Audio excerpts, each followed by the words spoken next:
की रचनाएं, इनके कृतित्व तो क्या है। तो चलिए बिना देरी किए हम लोग शुरू करते हैं। जयशंकर प्रसाद। जयशंकर प्रसाद का जन्म 1989 ईस्वी में 30 जनवरी दिन गुरुवार के दिन काशी में हुआ था। गोवर्धन नामक स्थान कहाँ हुआ था? गोवर्धन नामक स्थान पे हुआ था। इनकी माता का क्या नाम था? तो मुन्नी देवी। इनकी माता का नाम मुन्नी देवी था, पिता का नाम देवी प्रसाद था। एक प्रकार की महकती हुई तंबाकू या सूती बेचने के कारण साहू नाम से प्रसिद्धि प्राप्त हुई थी। इनके पिता जो थे तंबाकू का व्यापार करते थे। तंबाकू जो सूती सुगंधित सूती होती थी उसी का ये व्यापार करते थे। इसी कारण इनका नाम साहू नाम से जुड़ा था। जयशंकर प्रसाद दैनिक आपदाओं को जीवन के प्रारंभिक दौर से जूझते हुए अपनी अंतिम विदाई तक सहते रहे। जयशंकर प्रसाद 9 वर्ष के थे। कितने वर्ष के थे? 9 वर्ष के थे। 9 वर्ष के थे तो कलाधर उपनाम रखकर ब्रज भाषा में एक सवैया लिखकर रस में सिद्धि को दिखाया। रस सिद्धि कितने साल में लिखा था सवैया? तो 9 वर्ष में। 9 वर्ष में किस नाम से? कलाधर उपनाम से सवैया लिखकर रस सिद्धि को दिखाया। जीवन के प्रारंभिक दौर में तौरनी दौर है। अपनी नटखट स्वभाव के कारण झारखंडी इन्हें कहा गया। वो बचपन में बहुत ज़्यादा ही नटखट थे। इसी कारण इनके माता पिता इनको क्या बोलते थे? झारखंडी। प्रसाद जी ने केवल काव्य रचना में सिद्ध थे, बल्कि नाटक, कहानी, उपन्यास आदि विषयों में अपनी श्रेष्ठता साबित की। इनकी वास्तविक और शिक्षा गुरु मोहिनी लाल थे। इनके वास्तविक गुरु कौन थे? तो मोहिनी लाल थे। शिक्षा गुरु कौन थे? प्रश्न सकता है कि इनके शिक्षा गुरु कौन थे? तो मोहिनी लाल थे। प्रसाद जी से उधर से प्रभावित थे। क्या हुआ था? प्रसाद जी न केवल काव्य रचना में सिद्धहस्त थे, प्रसाद जी शैव दर्शन से प्रभावित थे। गलत लिखा गया है। शैव दर्शन। प्रसाद जी शैव दर्शन से प्रभावित थे। किससे प्रभावित थे? तो शैव दर्शन से। जयशंकर प्रसाद ब्रज भाषा में कविता लिखते थे। किस भाषा में कविता लिखते थे? तो ब्रज भाषा में। परंतु बाद में खड़ी बोली हिंदी की तरफ उन्मुक्त हुए। प्रसाद जी की 1906 ईस्वी में प्रथम कविता ब्रज भाषा में सावन पंचक शीर्षक वृंदावन से प्रकाशित हुई। इनकी जो थी सावन पंचक वो ब्रज भाषा में थी और ये वृंदावन से प्रकाशित हुई थी। कब हुई थी? तो 1906 ईस्वी में। भारतेंदु पत्रिका में प्रकाशित हुई। और किस पत्रिका में प्रकाशित होती थी? तो भारतेंदु पत्रिका में प्रकाशित होती थी। इनकी कौन सी रचना? सावन पंचक। और वो कहाँ से प्रकाशित होती थी? तो वृंदावन से, जिससे राधाचरण गोस्वामी करते थे। और इसको प्रकाशित कौन करवाया था? तो राधाचरण गोस्वामी की रचना को, सावन पंचक को। सावन पंचक किसकी रचना थी? तो जयशंकर प्रसाद की थी और ये ब्रज भाषा में थी। आगे बढ़ते हैं। जबकि जयशंकर प्रसाद की प्रथम छायावादी कविता प्रथम प्रभात को माना जाता है, जिसका रचनाकाल क्या है? 1918। लेकिन इनकी जो प्रथम छायावादी कविता कौन सी है? तो प्रथम प्रभात है। और यह कविता झरना नामक काव्य संग्रह में संकलित है। जो इनकी रचना है प्रथम प्रभात जो इनकी है वो किसमें संकलित है? तो झरना नामक काव्य संग्रह में संकलित है। इनकी कविता है झरना काव्य संग्रह, जिसमें ये प्रथम प्रभात संकलित है। इनकी काव्य संग्रह झरना छायावाद का प्रथम काव्य संग्रह माना जाता है। आगे बढ़ते हैं। इनकी काव्य संग्रह झरना छायावाद का प्रथम काव्य संग्रह माना जाता है। जबकि इनका प्रथम काव्य संग्रह उर्वशी है। प्रथम काव्य संग्रह कौन सा है? तो उर्वशी है और वो 1909 ईस्वी में प्रकाशित है। उर्वशी ब्रज भाषा में रचित चंपू काव्य है। उर्वशी कैसी रचना है? तो वो चंपू काव्य है। और किस भाषा में है? तो ब्रज भाषा में। ब्रज भाषा की कविताएं चित्रधार लिखा हुआ है। ब्रज भाषा की कविताएं चित्रधार नामक काव्य संग्रह में संकलित है। इनकी जितनी भी रचनाएं ब्रज भाषा में हुई है, कहाँ संकलित है? तो चित्रधार में संकलित है। इन्होंने कलाधर उपनाम का प्रयोग ब्रज भाषा कविता लिखने के लिए करते थे। इन्होंने ब्रज भाषा में जितनी भी कविताएं लिखे उसके लिए किस उपनाम का प्रयोग किए थे? तो कलाधर नाम का। जयशंकर प्रसाद ने प्रथम खड़ी बोली का काव्य संग्रह कानन कुसुम है। प्रश्न हो सकता है कि जयशंकर प्रसाद जी की प्रथम खड़ी बोली काव्य संग्रह कौन सा है? तो कानन कुसुम। अब कब है ये? 1913 ईस्वी में। जयशंकर प्रसाद ने एकमात्र रचना प्रेम पथिक, क्या लिखा है? प्रेम पथिक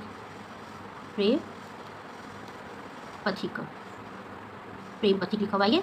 जयशंकर प्रसाद ने एकमात्र रचना प्रेम पथिक को सन 1909 ईस्वी में पहले ब्रज भाषा में लिखा। फिर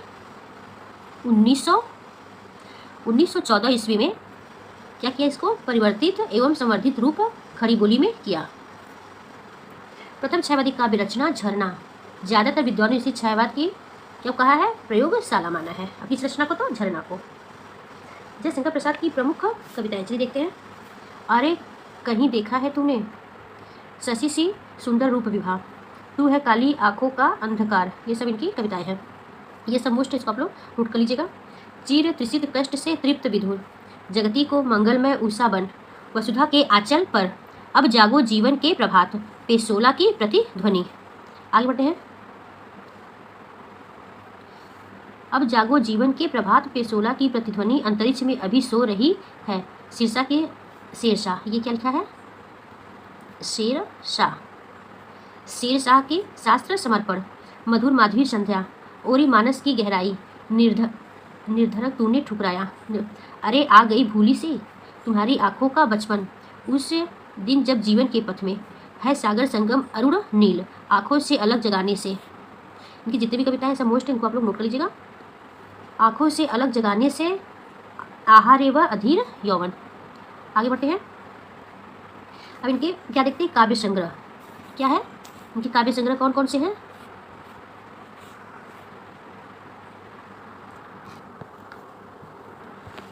काव्य संग्रह देखते हैं हम लोग। उर्वशी कब है? 1909 ईस्वी में। वन मिलन 1910 में। प्रेमी राज्य 1910 में। सब कुछ विश्वास 1910 में। अयोध्या का उद्धार 1910 में। प्रेम पथिक 1913 में। कार्यालय 1912 में। कानून कुसुम कब है? 1913 में। महाराणा का महत्व 1914 में। झरना 1918 में। आंसू 1925 में। लहर 1933 में। चित्रधार और कमायनी का रचनाकार 1936 में। जयशंकर प्रसाद की रचना आंसू एक स्मृति प्रधान विरह काव्य है। कैसा काव्य? आंसू एक विरह प्रधान काव्य है। आंसू में सबसे पहली बार जयशंकर प्रसाद ने सखी छंद और आनंद छंद का प्रयोग किया है। और कितनी सी मात्राएं होती है सखी छंद में? तो 14 मात्राएं होती है। आंसू नामक रचना को हिंदी का मेघदूत कहा गया है। प्रश्न हो सकता है कि हिंदी का मेघदूत की रचना किस रचना को कहा गया है? तो आंसू। आगे बढ़ते हैं। तो आज हम लोग देखेंगे सबसे पहले इनकी महत्वपूर्ण रचना कमायनी, जो हमेशा एग्जाम में इससे प्रश्न बनते हैं और आने वाले एग्जाम में भी प्रश्न बनेंगे। तो चलिए सबसे पहले इनकी रचना कमायनी को देखते हैं। इसमें कितने सर्ग है, इसकी क्या विशेषताएं, इसका कहानी क्या है। तो कमायनी में कुल कितने सर्ग है? तो 15 सर्ग। पहला सर्ग क्या नाम है? चिंता, आशा, तीसरा श्रद्धा, चौथा कामुक, पांचवा वासना, छठा लज्जा, सातवां कर्म, आठवां ईर्ष्या, नौवां ईड़ा, 10वां स्वप्न और 11वां संघर्ष, 12वां निर्वेद, 13वां दर्शन, 14वां रहस्य और 15वां आनंद। इन सर्गों को आप लोग अच्छे से याद कर लीजिएगा, क्योंकि ये एग्जाम में से पूछा जाता है कि कमायनी का 15वें सर्ग का क्या नाम है। तो आपको याद रहेगा तभी कर पाएंगे, या चौथे सर्ग का क्या नाम है, या 12वें सर्ग का क्या नाम है। तो चलिए आगे बढ़ते हैं। अब देखिए मुख्य पात्र। कमायनी के मुख्य पात्र कितने हैं? मुख्य पात्र कितने हैं? 5। मनु, श्रद्धा, ईरा, कुमार, अकाल, वृषभ की लालदेव, श्रद्धा का पशु, जैसे कमायनी के पात्र हैं। अभी देखिए मनु किसका प्रतीक है? कमायनी में 15 सर्ग हैं और मुख्य पात्र इसमें 5 है। और मुख्य पात्र 5 कौन कौन है? तो मनु है, श्रद्धा है, ईरा है, कुमार है, अकाल है, वृषभ है। चलिए देखते हैं सबसे पहले मनु। मनु किसका प्रतीक है? मनु जीव का प्रतीक है। ईड़ा किसका प्रतीक है? तो तर्क बुद्धि का। आकुल किल्लात किसका प्रतीक है? आसुरी वृत्तियों का प्रतीक है। श्रद्धा किसका प्रतीक है? तो उदंत भावना का प्रतीक है। श्रद्धा का पशु किसका प्रतीक है? तो दया, अहिंसा, करुणा का प्रतीक है। ऋषभ धर्म का प्रतीक है। कुमार मानव का प्रतीक है। देव अबाध इंद्रिय बोध के का प्रतीक है। आगे बढ़ते हैं। अब देखिए कमायनी के मुख्य पात्र या सर्वमान पात्र कौन कौन है? श्रद्धा, मनु, ईड़ा, कुमार, कमायनी। कामनी रूप उसी को बोलते कमायनी। ये मुख्य पात्र है कमायनी के, इनको आप याद रखिएगा। अब देखते हैं जितने भी कमायनी के सर्ग हैं सबके बारे में जानेंगे। तो सबसे पहले चिंता इनका प्रथम सर्ग है। तो चलिए चिंता को देखते हैं सबसे पहले। इस समय क्या विशेषता है?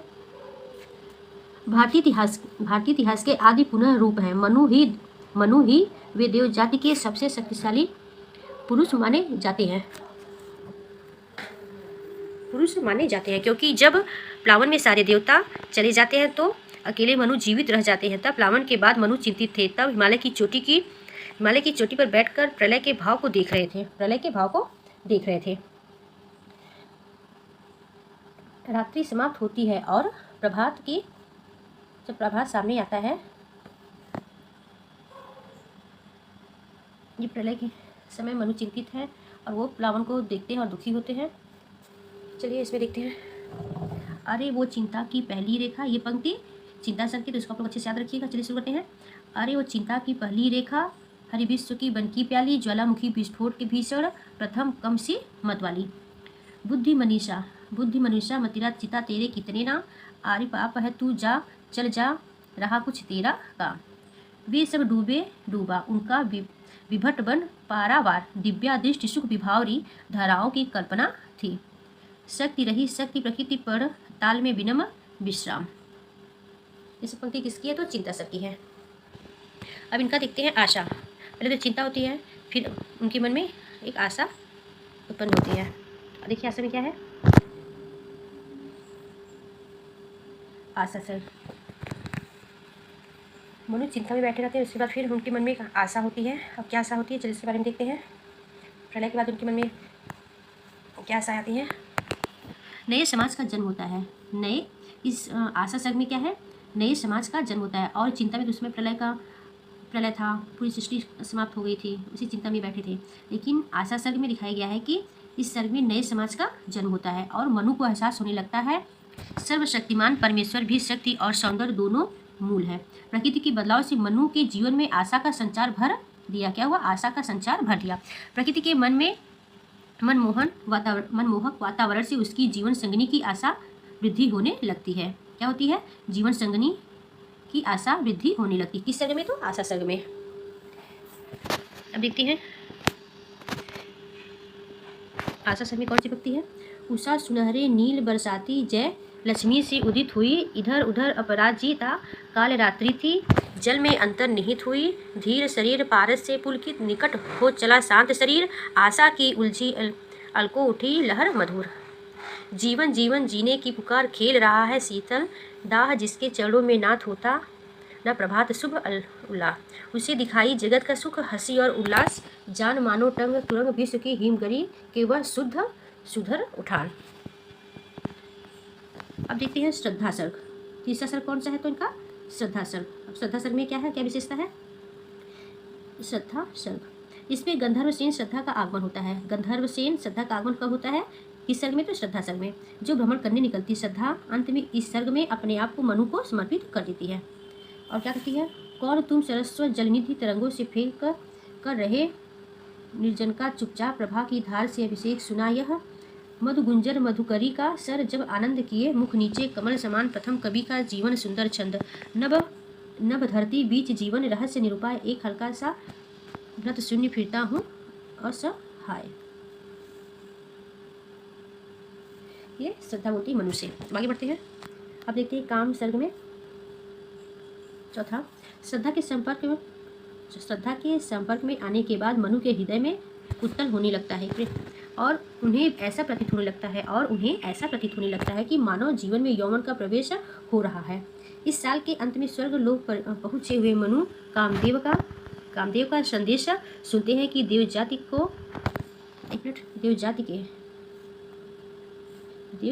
जाति के विनाश के कारण सृष्टि का विकास अवरुद्ध हो गया है। क्या सुनते हैं? कि सृष्टि का विकास अवरुद्ध हो गया है।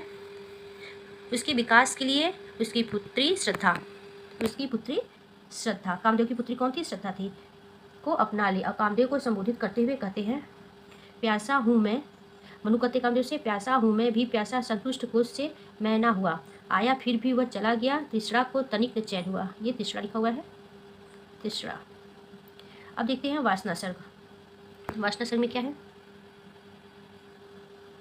इस सर्ग में मनु एवं श्रद्धा एक साथ जीवन व्यतीत करने लगते हैं। किस सर्ग में? वासना सर्ग में मनु और श्रद्धा एक साथ जीवन व्यतीत करने लगता है। श्रद्धा के समझाने से मनु आत्मसमर्पण कर देते हैं, जिससे श्रद्धा में नारी सुलभ लज्जा का संचार होने लगता है और वह शांति का अनुभव करने लगती है। पंक्ति देखिए, स्पर्श करने लगी लज्जा, करण कपोल खिल पुलक कदम वसा था, भरा गदगद बोल, किंतु बोली क्या समर्पण आज के हैं, देव बनेगा नारी बंधन, नई हृदय हेतु सदैव। ये पंक्ति किसकी है? तो वासना शक्ति की। और ये देख के लग रहा है कि लज्जा सर की भक्ति है, इसको आप लोग याद रखिएगा कि ये वासना सर की भक्ति है। लज्जा सर्ग। इस सर्ग में प्रसाद ने बताया कि लज्जा का होना नायिका धर्म, जबकि लज्जा पुरुष की परित्यक्ता। श्रद्धा मनु को आत्मसमर्पण कर देती है।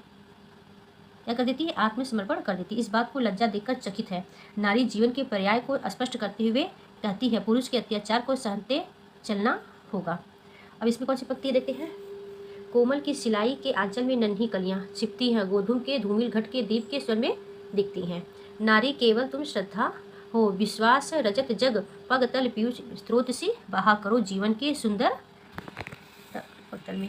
और ये पंक्ति मोस्ट इंपॉर्टेंट है, ये कई बार एग्जाम में पूछा गया है, तो इसको आप लोग याद कर लीजिएगा। ये पंक्ति देख के पूछ सकता है ये किस सर की पंक्ति है, तो लज्जा सर की। किस रचना की पंक्ति है, तो कामायनी की। चलिए आगे बढ़ते हैं। अब देखते हैं लज्जा सर्ग। लज्जा सर्ग। इस सर्ग में प्रसाद ने बताया कि लज्जा का होना नायिका धर्म, जबकि लज्जा पुरुष की तो पढ़ी है। आगे बढ़ते हैं। कर्म सर्ग। इस सर्ग में श्रद्धा मनु को कर्मशील ऐसे रहेगा, कर्मशील होने की प्रेरणा देती है। इस सर्ग में यज्ञ के बाद जब मनु पशुओं की हत्या बलि चढ़ा दी जाती है और यज्ञ की समाप्ति के बाद श्रद्धा देखकर दुखी हो जाती है, वह गुफा में चली जाती है। क्या होती है, श्रद्धा देखकर जब पशु की हत्या पशु बलि दी जाती है तो यह दृश्य देखकर श्रद्धा बहुत दुखी होती है और वह गुफा में चली जाती है। तब मनु क्या कहता है श्रद्धा से, श्रद्धा हमारे अपने सुख भी, क्या कहता है कि श्रद्धा हमारे अपने सुख भी वह मूल्य है, 2 दिन के जीवन के सुख का उपभोग कर दो सर्वत्र, इन सब जीवन में मिलने वाले सुखों को तुम तुच्छ कहती हो। ये बात कौन कहता है, मनु कहता है श्रद्धा से। अब इससे असर में क्या है, श्रद्धा ने मनु को अपना सब कुछ समर्पण कर दिया। मनु दिन भर शिकार के लिए घूमता या घूमते फिरते उन्हें मांस भक्षण में आनंद आने लगा था। किसको, मनु को। श्रद्धा समझाते हुए कहती है, और श्रद्धा मनु को समझाती है कि आने वाली संतान के लिए कुटी में ले जाकर सुलाते हुए कहानी कुछ समय बाद मैं माँ बनने वाली, और कहा कि मैं कुछ समय बाद माँ बनने वाली हूँ। मनु इस बात को सहन न कर सका कि उसके प्रेम में उसके भागीदारी बनेगा, जबकि तुम्हारे प्रेम का एक अधिकारी मैं हूँ। उसको मनु को बर्दाश्त नहीं हुआ कि उसके प्रेम की भागीदारी कोई और भी बन जाएगा, और यह बात मनु को बर्दाश्त नहीं हुई। आगे देखते हैं।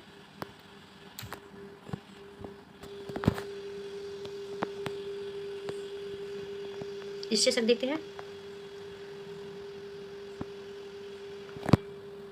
जब ये कहती है मैं माँ बनने वाली हूँ, और इस बात को सुनकर मनु बर्दाश्त नहीं कर पाते हैं कि उनका प्रेम अब बढ़ जाएगा, और मनु अपनी इच्छा से श्रद्धा को छोड़कर स्वतंत्र जीवन व्यतीत करने लगते हैं। और ये बात सुनकर वो माँ बनने वाली, उनके प्रेम का कोई और भागीदार होगा, और ये बात सुनकर मनु श्रद्धा को छोड़कर स्वतंत्र जीवन व्यतीत करने लगते हैं। और किस सर्ग में प्रश्न ये बन सकता है कि किस सर्ग में बलि प्रथा का निषेध दिखाया गया है, तो इस सर्ग में बलि प्रथा का निषेध दिखाया गया है। अब देखते हैं ईड़ा सर्ग। इस सर्ग में सारस्वत प्रदेश का उल्लेख के साथ साथ सरस्वती नदी का भी उल्लेख मिलता है। प्रश्न बन सकता है कि किस सर्ग में सरस्वती नदी का उल्लेख है, तो ईड़ा सर्ग में। इस सर्ग में सरस्वती में पहुँचे इधर उधर घूमते हैं। मनु और इस सर्ग में विश्राम करते हुए जीवन के संबंध में विचार करने लगे। संसार क्या है, मनुष्य जीवन कर्मठी लिखा है, कर्मठी होना चाहिए। कर्मक मनुष्य स्वयं भी भयभीत होता है और संसार को भी भयभीत रखता है, और ये सब बातें मनुष्य सोचते हैं। इसलिए मनुष्य प्रशिक्षण निर्माण करता है, वही अपने भाव से सब कुछ करता है। बढ़ते हैं। अपने भाव से सब कुछ नाश करता है। क्या सोचते हैं वो, कि इसलिए मनुष्य प्रशिक्षण निर्माण करता है, वही अपने भाव से सब कुछ नाश करता है। ये सारी बातें मनुष्य सोच हैं। काम ने श्राप दिया मनु, जब वो छोड़ के उनको अलग जीवन व्यतीत करने लगे और वो अकेले रह के ये बातें सोच रहे थे, तो काम ने उनको श्राप क्या दिया, मनु तुम भौतिक सुख के लिए भूल गए हो, तुम सब भी भूल गए हो, नारी और पुरुष में कुछ समस्या होती है। यह कहा काम ने मनु से काम ने क्या कहा कि भौतिक सुख के लिए, मनु तुम भौतिक सुख के लिए भूल गए हो, तुम यह भी भूल गए हो कि नारी और पुरुष में कुछ समस्या होती है। यह बात किसने कहा, काम ने कहा मनु से। ईड़ा ने मनु को समझाया। क्या समझाया, मनुष्य बुद्धि से कम करे तो अपने दुखों का विनाश कर सुखों का भागी बन सकता है। क्या कहा, ईड़ा ने मनुष्य बुद्धि से काम करे तो अपने दुखों का विनाश कर सुखों का भागी बन सकता है। अब पंक्ति देखते हैं। तुम भूल गए पुरुषोत्तम मोह में कुछ सत्ता है नारी की, समरसता संबंध बनी अधिकारी और अधिकारी की। ये पंक्ति बहुत महत्वपूर्ण है, जिसको आप लोग अच्छे से याद कर लीजिएगा। आगे बढ़ते हैं। स्वप्न। जैसे मानव पैदा इसी सर्ग में हुआ था। जैसे प्रश्न बन सकता है कि कमानी के किस सर्ग में मानव पैदा हुआ था, यह दिखाया गया है, तो ये स्वप्न सर्ग है। इधर मनु के चले जाने पर श्रद्धा अकेली हो जाती है, हिमालय पर रहती है और मनु के वियोग में दुखी रहती है। बीते जीवन की घटनाओं को याद कर वह दुखी है। इतने में उसके कानों में कोमल ध्वनि सुनाई पड़ती। माँ, यह सुनकर वह व्याकुल हो जाती है। वह मानव था, श्रद्धा का पुत्र। कौन था? माँ, श्रद्धा का पुत्र, जिसकी बात सुनकर अपने अंक में भर लेती, अंक मतलब गोद में भर लेती और कहती है, कहाँ रहा नटखट तू, अब तक फिरता रहा मेरे भाग्य बना। अरे पिता के प्रतिनिधि, तूने भी सुख दुख, क्या सुख दुख देखा तो घना। आगे बढ़ते हैं। धूमकेतु चला रुद्रा, इसको तो ये देखिए। और इस सर्ग में श्रद्धा अपने बच्चों को दुलार करते हुए पुनः निद्रा की गोदी में समाहित हो गई। अर्ध निद्रा में स्वप्न देख रही थी। श्रद्धा की मनु ने एक नया नगर बसाया। वह सब क्या देख रही है? श्रद्धा स्वप्न में क्या देख रही है कि मनु ने एक नया नगर बसाया और उसमें एक स्त्री ईड़ा के साथ अभद्रता अश्लीलता करते हुए विलाप में मग्न है। मनु की इस व्यवहार से पृथ्वी कांपने लगी, आकाश में हलचल हो गई। अब इसके पक्ति देखते हैं। धूमकेतु चला रुद्रा, नाराज भयंकर लिए पूछ में ज्वाला अपनी अति प्रलय।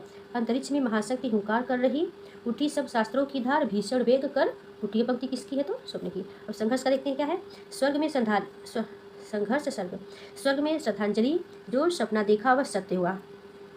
इस सर्ग में श्रद्धा ने जो सपना देखा वह सत्य हुआ। मनु और ईड़ा, ये ईड़ा लिखा हुआ है। ईड़ा का विलाप अपने शीर्ष अवस्था पर पहुंचा और जनता ने विद्रोह किया। मनुष्य भीषण संघर्ष हुआ। इस संग्राम में सहस्त्र व्यक्ति आहत हुए। मनु भी इसी सर्ग में मूर्छित हो जाते हैं। मनु किस सर्ग में मूर्छित होते हैं? तो संघर्ष सर्ग में। आगे बढ़ते हैं। इसी सर्ग, सॉरी कहाँ गया, अब देखते हैं निर्वेद सर्ग। निर्वेद सर्ग में क्या है, क्या विशेषता है? इस सर्ग में मूर्छित मनु को लेकर ईड़ा गलत टाइपिंग हो गई है। ईड़ा राज मंदिर में जाती है। वहाँ मनु और ईड़ा, यहाँ भी ईड़ा रहेगा, ईड़ा के अतिरिक्त कोई नहीं है। श्रद्धा का पुत्र मानव है। इसी सर्ग में पिता और पुत्र का मिलन होता है। प्रश्न समझ सकता है कि पिता और पुत्र का मिलन किस मंदिर में होता है? तो राज मंदिर में। कहाँ, किस सर्ग में हुआ है? तो निर्वेद सर्ग में। दोनों खुश हो जाते हैं, लेकिन रात में मनु पत्नी और पुत्र को सोते हुए छोड़कर कहीं चले जाते हैं। लोग मिलते भी हैं, खुश भी होते हैं, लेकिन रात में मनु अपने बच्चे और पत्नी को छोड़ के कहीं चले जाते हैं। अब दर्शन सर्ग में देखते क्या है। मनु के चले जाने पर ईड़ा मानव श्रद्धा तीनों ढूंढने निकल जाते हैं।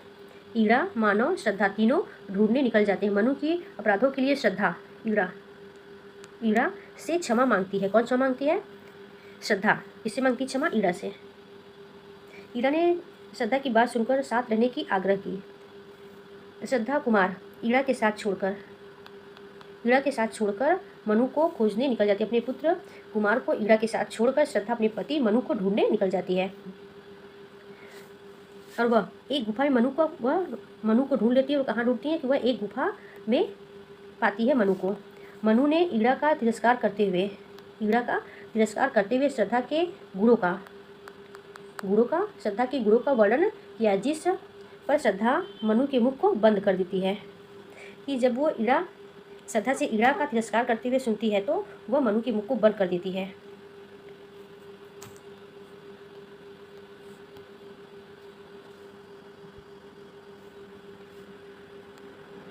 अब इस सर्ग में देखते हैं रहस्य सर्ग में क्या है। इस सर्ग में जयशंकर प्रसाद ने प्रेम को विवाह से ऊपर बताते हुए कहा कि हृदय के स्वप्रेम संबंध समाज से ढांचे से बने संबंध में शेषकर होता है, जिससे मान त्याग से बचना चाहिए। रहस्य सर्ग में कहा है, ज्ञान दूर कुछ किया भिन्न। इस सर की पंक्ति है ये, तो रहस्य। ज्ञान दूर कुछ किया भिन्न, इच्छा क्यों पूरी हो मन, एक दूसरे से ना मिल सके यह विडंबना है जीवन की। आनंद सर्ग में क्या है। इस सर्ग में सर्ग है में मनु और श्रद्धा तथा ईड़ा को स्थान की प्राप्ति होती है। इस सर्ग में आनंद सर्ग में, और सभी को एक दूसरे पर प्राण निछावर करने लगते हैं। आनंद सर्ग में सर्ग है। आनंद सर्ग में बैल को धर्म का प्रतीक बताया गया है। मानव युवा हो चुका है। मानसरोवर के पास पहुंचकर ईड़ा ने देखा कि श्रद्धा और मनु पारस्परिक प्रेम में लीन है। इसे देखकर फिर वह अपने को धन्य समझती है कि यह मनु और श्रद्धा मिल गई हैं। मेरा जीवन सफल हो गया, क्योंकि वीणा को लगता है कि मेरी वजह से ये दोनों लोग अलग हुए थे। तो दोनों को जब पारस्परिक प्रेम में लीन देखती है तो बहुत वो खुश होती है। मनु ने देखा तो अपने आने का कारण बताते हुए कहा। जब वो देख रही थी तो मनु का ध्यान वीणा पे चला जाता है और वह पूछते हैं वीणा से, तुम्हारे आने का कारण क्या है? कि वह अपने पापों का नाश करने आई थी, और कहती है वह अपने पापों का नाश करने आई थी। मनु ने मुस्कुराकर बोले, यहाँ कोई पराया नहीं है, हम तुम श्रद्धा तीनों भ्रम है, दुखी ना हो, तुम भी आ जाओ। मनु बुला लेता, सब भेदभाव मिटाकर बुलाकर सुख दुख को दृश्य बनाता है। मानव का रहा है यह मैं हूँ। क्या पंक्ति देखते हैं। यह विश्व नीड बन गया, यह विश्व नीड बन गया। समरस थे जड़ या चेतन, समरस थे जड़ या चेतन। सुंदर साकार बना था, सुंदर साकार बना था। क्षेत्र था एक विलासती, आनंद अखंड घना था। यह पंक्ति आनंद सर की है। अब रामचंद्र शुक्ल ने कामायनी को मानवता का रसात्मक महाकाव्य कहा है। प्रश्न बन सकता है कि कामायनी को किसने रसात्मकता का काव्य कहा है? तो शुक्ल ने कहा है। किसने कहा है? तो शुक्ल ने। नगेंद्र ने क्या कहा है? कामायनी को मानव चेतना के विश्वास का महाकाव्य कहा है। मानव चेतना के विश्वास का महाकाव्य कहा है। नंद दुलारी वाजपेयी ने क्या कहा कामायनी को? नए युग का प्रतिनिधि काव्य है। किसने कहा कामायनी को कि ये नए युग का प्रतिनिधि काव्य है? तो नंद दुलारे वाजपेयी। महादेवी ने जय की भांति जयशंकर प्रसाद की रचना चित्रधार में यामा, ये लिखा है यामा। महादेवी ने यामा की भांति जयशंकर प्रसाद की रचना चित्रधार में कई काव्य संग्रह में संकलित बताई है। आगे बढ़ते हैं। तो आज हम लोगों ने जयशंकर प्रसाद की रचना कामायनी को पढ़ के समाप्त कर लिया है। अब इसके बाद दूसरी क्लास में देखेंगे उनकी दूसरी रचना। अगर मेरी क्लास आपको अच्छी लगे तो लाइक, सब्सक्राइब और शेयर जरूर करिएगा। तब तक के लिए नमस्कार।